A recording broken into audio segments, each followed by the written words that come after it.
Thanks for tuning into the HiddenTracks podcast. You can find us wherever you find podcasts or listen to music. When you have an opportunity, please give us a 5-star review, write a little note, tell us how we're doing. We really appreciate it. It helps us keep this thing going. If you want to reach out to us, you can find us at Facebook at HiddenTracks. Instagram is at HiddenTracks99, and if you'd like to send in submissions or talk to us or give us any feedback about what we're doing, our email is myhiddentracks99@gmail.com. Thank you so much again for tuning in, and I hope you enjoy the show.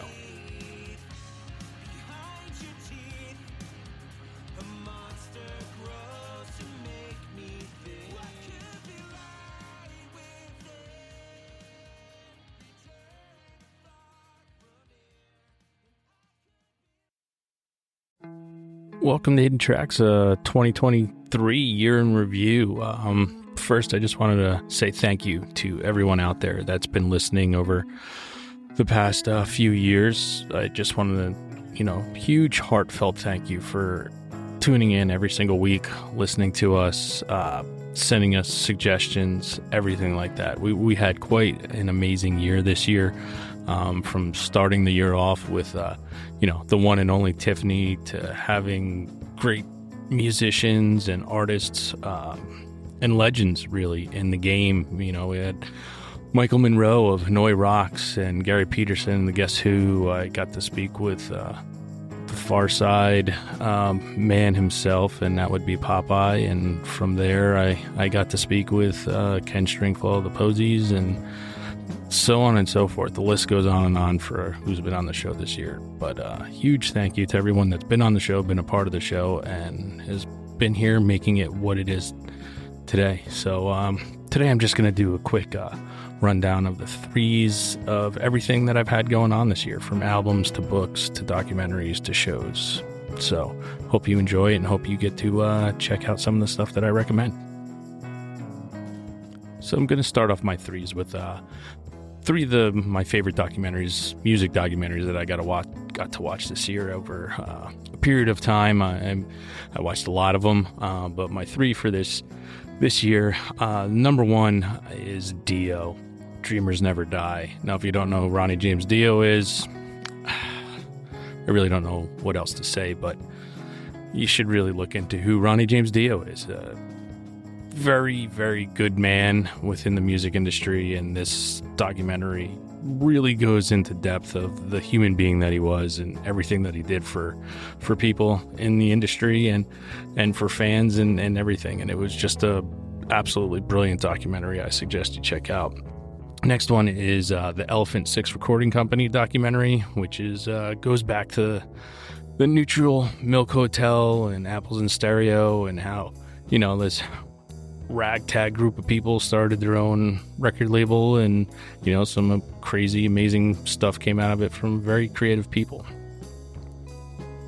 The last one is the Sparks Brothers. How do I even explain this? If you don't know who the Sparks Brothers are, they were two brothers band, created many different sounds throughout the 80s, late 70s, 90s, and just created some really cool, interesting music. And just to watch, who they are, if you've never heard of them, I suggest you check that out.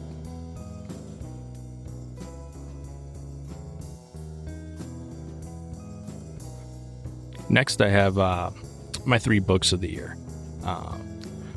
The first one is The Storyteller, Tales of Life and Music by Dave Grohl. Dave Grohl, Nirvana, Foo Fighters, you know who he is. The book, how I have to explain very simply, it's called The Storyteller for a reason. It was absolutely storytelling in its best fashion, because anytime I would read a line, I would be immediately sent to that exact moment, almost like I was watching it through, a video and seeing his life and how he's explaining it. And it was just an absolutely beautiful, brilliant book. I highly suggest you read it if you haven't. The next one is On Highway 61, Music, Race, and the Evolution of Cultural Freedom. It is a book about historical context and music, and how, Highway 61, going up and down it, finding all different types of music early on, from jazz ragtime music, bop, rhythm and blues, and just the cultural impact it had on the world, and music alike. And number 3, I have Sing Backwards and Weep, Mark Lanegan memoir. If you don't know who Mark Lanegan is, he was lead singer of Screaming Trees. It's basically a book about his life, about going from being in a gigantic popular band to selling crack on the streets and being a heroin addict. It's just a great memoir about his life in the business and out of the business, and surviving the best he could until he passed away. Next is my 3s of my albums of the year. These are in no particular order because I listened to them all in extremely the same amount of time throughout the year, but they're albums that got released this year that I just couldn't get enough of. And one of them is Lake's Elysian Skies. We were fortunate enough to have Roberto from Lakes on the show this year, and the album popped up in all the, how you get that end of the year from Spotify, that it was one of my most played albums of the year. So I suggest if you haven't had the opportunity to check it out, you check it out. There's definitely something in there for everyone. Also, Versus the World, The Bastards, They Live Forever. Another album. It was basically my summer album. Everything about it just screamed, love, excitement, enjoyment, heartbreak, everything you needed. And it was a perfect summer album for me this year. And I was also fortunate enough to have Donald on the show from Versus the World, and I got to talk about it. And it's just a fantastic, rock, pop punk, however you want to put it. Just a phenomenal album. Highly suggest that. I also have Spanish Love Songs, No Joy, came out this year. I can't say it enough. I think they're one of the unsung bands out there. I think they should be everywhere. I think everybody should know who they are. I think they're unique. They bring just a great style of music to the world, and really hope they have some great success here in the future. They've already had some success, but I just think they deserve a lot more. They're just creating things that every time I hear something new, I can't be happier that I have ears and I can hear it. I do have some honorable mentions. One of them came out later in the year, so I didn't have a very long time to listen to it, but I did listen to it a lot once I got it. Neighboring Sounds, Cold in the Smart City. Just if you love that early 2000s, late 90s emo sound, it is basically, it'll transport you back to that time when you're listening to this album. Another honorable mention, I have Wife Cult, Kindness and Clarity, an EP. An amazing Australian band, rock band. They are I don't even know how to give it to you except for just go listen to the fucking album, and I guarantee you're gonna love it. And if you don't, there's something wrong with your ears.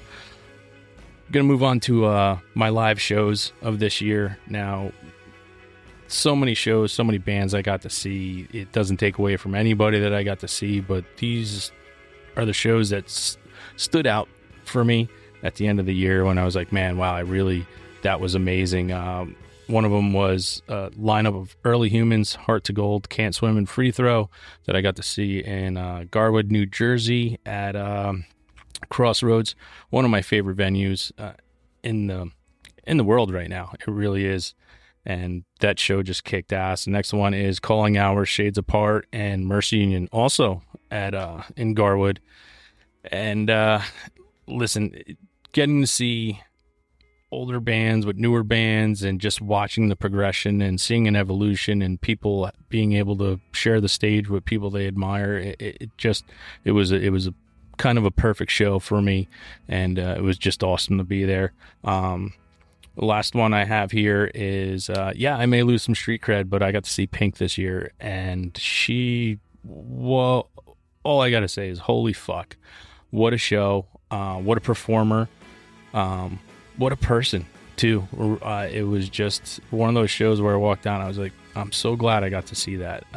If you have the opportunity to see her, it doesn't matter if you're 1,000% into her music or not, I would say you want to go enjoy a night. It was awesome. I also have 2 honorable mentions here for shows because I couldn't leave it out. I got to see The Cure this year for the first time in my life. It was an amazing 3.5 hour. Got everything I wanted and more from it. And, who knows when the last time you're going to get to see a band is. It's not like Kiss where they every 2 years go on their final tour like they did again this year. But, you never know. So I took that opportunity. I got to go and see it, and it was amazing. And the last one I have here for an honorable mention is the band Sleep Token, British band Sleep Token. Wow, what a fucking, it's a show. It is, you can go there, the music is amazing, you watch, you're just, it's entranced. You're brought to somewhere different, and it's different. It's awesome. If you have the opportunity to go out and see Sleep Token, I highly suggest you do it. You won't be disappointed. But that's a quick recap for our year in review. It's our 3s on a bunch of things, all things music. If you guys want, please reach out to us. Let us know what your 3s of the year were. And again, thank you to everyone that's been a part of the show. Thank you for listening. Thank you for your continued support. Thank you to every single artist we've had on the show, and to the future artists that we're looking forward to having on the show in the coming year. But, thank you so much. We wish you a very happy and healthy new year, and we can't wait to see what 2024 brings. Now, everybody go out, listen to some great fucking music, and have a great fucking time.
Thanks again for tuning into the Hidden Tracks podcast.